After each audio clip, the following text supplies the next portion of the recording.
I have my wife on my right. Assalamu alaikum. Hope you well, inshallah.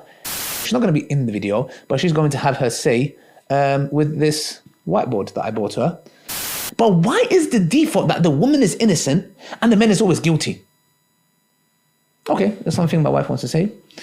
Salama probably had enough as women give a lot of chances, has zero tolerance now. Okay, this is why I want you here. Yeah, it's very important for you to be here. Yeah, it's just to take the past traumas of their father or ex-husband, etc., and project it on other people. So, okay, she's saying she made the video, not him. I don't know his opinion. Well, exactly. There you go. Okay, there's nothing else I have to say. Anything you'd like to say? If you do, just let me know, inshallah.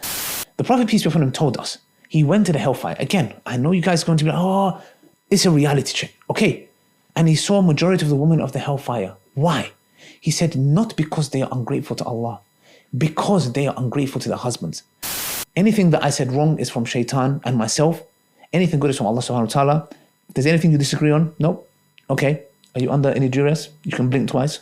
No. Okay, that's fine. Assalamu alaikum wa rahmatullahi wa barakatuh from myself and my dear wife. May Allah bless you for your contributions. It's a pleasure and an honor.